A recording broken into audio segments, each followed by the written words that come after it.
Les gars, je sais pas si vous avez remarqué, mais ça commence sérieusement à bouger dans le sneakers game. On a vu des anciens comme Reebok ou Puma retourner gentiment dans l'ombre, d'autres géants comme New Balance qui, après avoir été snobés par les sneakerheads pendant des années, ont réussi à se refaire une vraie place dans le podium, et on commence même pour la première fois à voir Nike perdre du terrain. Et ça, c'est pas que moi qui le dis, c'est aussi vous et la plupart des passionnés de sneakers à travers le monde, mais c'est également quelque chose qu'ils ont remarqué en interne chez Nike. Le sneakers game est enfin sur le point de redevenir plus diversifié, et la remontada de New Balance nous a prouvé que tenir tête à Nike et Adidas, c'est quelque chose de totalement faisable avec une bonne stratégie. Ça faisait au moins 5 piges qu'ils étaient en train de construire quelque chose dans leur coin, et c'est seulement il y a un an ou deux qu'ils ont enfin explosé aux yeux du grand public. En ce moment, ASICS ont eux aussi pour objectif d'atteindre plus ou moins les mêmes résultats que New Balance, et si vous avez pas trop suivi leur actu, vous allez voir qu'ils sont sérieusement en train d'étoffer leur catalogue pour être à nouveau au goût du jour dans ce marché qui a énormément changé depuis ces 20 dernières années. Alors est-ce que ASICS va à son tour devenir la prochaine marque hype qui va retourner le sneakers game? Ah, c'est pas impossible, mais laissez-moi vous expliquer pourquoi vous devriez sérieusement garder un œil sur cette marque.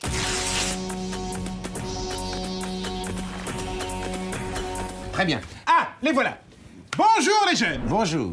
Nouvelle vidéo, et aujourd'hui on va parler d'un très gros morceau du sneakers game qui est pas respecté ni apprécié à sa juste valeur. Pour beaucoup d'entre vous, ASICS c'est vraiment les paires de sneakerheads à l'ancienne à base de rétro-runners bien dépassés qui, on va pas se mytho, marchent de moins en moins bien aujourd'hui. Pour d'autres, ASICS c'est avant tout et surtout des paires de sport, principalement de running, pensées pour la performance, qui sont vraiment pas là pour être jolies. Et pour certains aussi, ASICS ça leur évoque absolument rien à part des souvenirs obscurs de publicités douteuses comme Marais Fred ont fait pour la marque il y a plus de 10 piges. Qu'est-ce qu'il y a? Titou, mon hamster est mort. Ça, c'est le ASICS que le grand public connaît, mais dans l'ombre, ASICS est en train de créer tout un nouvel environnement pour remettre la marque sur la map, et ils ont très bien capté qu'ils avaient beaucoup de choses à changer au niveau de leur image, mais aussi de leurs produits. Le PDG de la branche américaine l'explique depuis quelques années déjà, en nous disant que, par exemple, le marché de la course à pied se réduit d'année en année pour ASICS, et qu'il devenait vital pour la marque de construire autre chose qu'une réputation de marque qui fabrique de bonnes chaussures de course. Et cette autre chose-là, ça pourrait être de devenir une référence dans la sneakers lifestyle au top des tendances que tout le monde s'arrache. Mais pour capter comment ASICS va parvenir à vous faire oublier vos Jordan 4 et vos Yeezy, va falloir quand même faire un bond dans le passé pour retracer très brièvement l'histoire de ce mastodonte de la sneakers. Tout débute au Japon en 1949 avec un certain Kiyashiro Onitsuka, un cordonnier de la ville de Kobe comme il en existait tant d'autres. Et comme tant d'autres au Japon, il aimait trop grailler des monstruosités sous-marines, et lors d'un de ses repas, une des tentacules de la pieuvre qu'il était en train d'enclencher dans son assiette s'est littéralement scotchée grâce à ses ventouses. Ni une ni deux, il s'inspira des ventouses des tentacules pour créer une semelle ultra adhérente pour les terrains de basket. Et logiquement, cette paire inspirée par les tentacules de pieuvre va s'appeler la Onitsuka Tiger, qui donnera par la suite le tout premier nom de la marque bien avant le ASICS qu'on connaît tous aujourd'hui. Ça deviendra assez vite une marque de référence pour les athlètes japonais. Dès 1952, Onitsuka équipera déjà l'équipe nationale de basketball du Japon aux Jeux Olympiques, mais très vite, la marque s'intéressera beaucoup à la course à pied avec des paires comme les Marathon Tabi, les Maro les Magic Runner, et plus tard, vers la fin des années 60, sortira la Mexico, un des énormes bangers de la marque. À cette époque, la marque se vendait principalement en Asie et surtout au Japon, mais un certain Phil Knight, qui à l'époque venait à peine de terminer ses études, ira prendre rendez-vous avec Onitsuka Tiger pour leur proposer de distribuer leurs chaussures de course dans le marché américain. Et même s'il se chiait littéralement dessus avant le rendez-vous et qu'il était persuadé que ça passerait jamais, et bah sur un malentendu, ils ont totalement accepté de bosser avec lui. C'est carrément incroyable, mec.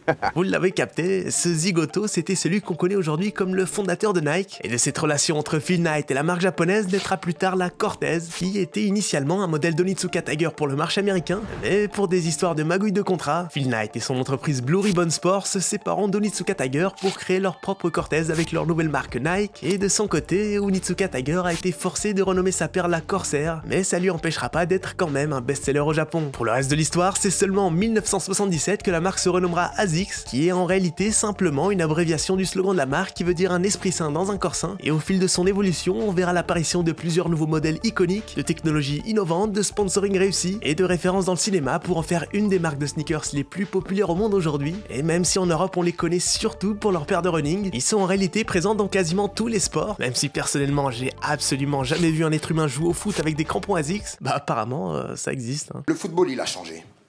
Je pense que vous le savez mieux que moi. Maintenant, si on parle de ce que vaut ASICS aujourd'hui d'un point de vue sneakers lifestyle, bah en vrai ils sont plus ou moins dans la même situation que Puma, c'est pas trop cher et efficace, c'est une marque que tout le monde connaît et distribuée un peu partout, donc ils sont clairement pas à plaindre en termes de vente. Mais est-ce qu'ils arrivent à faire rêver les sneakerheads comme ont réussi à le faire Nike, Adidas ou même New Balance? Ça, c'est une question qu'on vous a posée sur Insta, et les avis sont comme d'habitude assez divergents. Beaucoup d'entre vous sont totalement hermétiques au taf d'ASICS et veulent absolument pas en entendre parler, d'autres la considèrent comme une marque qui fait pas spécialement rêver, mais qui propose des produits avec un bon rapport qualité-prix. Évidemment, il y a pas mal de monde qui la voit comme une marque de Kyra aussi. On peut pas nier qu'Azix est en train de remplacer la Ten dans les cités, surtout à Marseille, et vu la collab avec Jules, ça a pas l'air de les déranger. Mais sur Insta, il y a aussi une partie d'entre vous qui est déjà matrixée par la marque, et surtout par le taf de Kiko Kostadinov, et justement, faut qu'on en parle de ça. Si t'es très centré uniquement sur le monde de la sneakers, t'as probablement pas du tout remarqué qu'Azix était une, si ce n'est la marque de sneakers préférée du FC Fashion élitiste, à la recherche de design pointus que personne ne porte, à part eux, et c'est pas forcément toujours un bon signe d'avoir ce public-là, mais pour le coup, il y a bien une chose qu'on peut pas enlever à Azix, c'est qu'ils font des collabs avec des top designers en leur laissant énormément de liberté, donc forcément, on a le droit à des paires beaucoup plus créatives que ce qu'on a l'habitude de voir ailleurs. Chez Azix, ils ont eu pendant longtemps une époque où ça faisait les collabs génériques du sneakers game, vous savez, les bails avec Pata, Afew, Alive, Overkill, Ronnie Fieg, enfin bref, toute la clique qui a déjà collaboré avec toutes les autres marques de sneakers. Mais depuis quelques années, ils ont décidé de se démarquer un peu du lot en bossant avec des noms comme Vivienne Westwood, Anderson Bell ou justement Kiko Kostadinov qui lui a carte libre et crée carrément ses propres designs, un peu comme Raf Simons avec Adidas sur la Oswego. Et même si en dehors du FC Fashion, ces paires sont pour l'instant absolument pas validées, je pense que tout comme les Oswego de Raf Simons, il faudra encore un an ou deux pour que la plupart des gens comprennent qu'il y a quand même un vrai bail sur ces paires. Ça va prendre du temps pour qu'ils comprennent, mais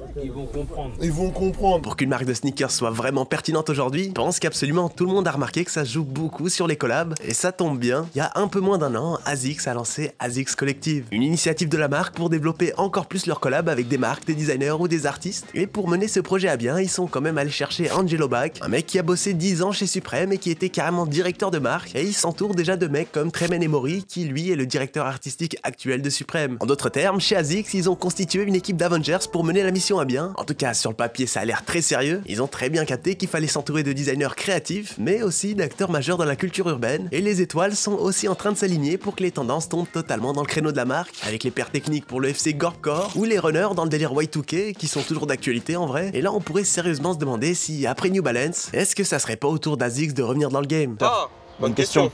Malheureusement, comme beaucoup d'entre vous l'ont dit sur Insta, la marque manque pas mal de polyvalence et on a l'impression d'avoir systématiquement la même paire de courses en boucle. Et même si c'est un peu caricatural, c'est vrai qu'Azix dans le lifestyle, c'est très souvent la même recette où t'as soit des rétro-runners, des paires plus techniques ou des paires simplement chelous. Et pour le reste, on voit assez vite que leur catalogue est assez limité. Par exemple, chez Adidas et New Balance, on a réussi à répondre à la hype des dunks en ressortant les 550 ou les forums, alors que chez Azix, quand on sort des paires de running, il reste plus que des giga merguez. Si on est 100% honnête jusqu'au bout, dans nos stories Insta, pour l'instant, absolument toutes les paires d'Azix ont plutôt tendance à flop, à l'exception de la Gel Cayenne 5 qui dépasse les 50% de cop avec un bon colorway, ce qui est un score vraiment bon en vrai. Vous vous en rendez peut-être pas compte, mais nous on analyse les résultats et on voit bien que quand c'est ni une paire de Nike ni une paire hype, la moyenne tourne plutôt autour des 20% et atteindre ne serait-ce que 40%, c'est déjà un miracle.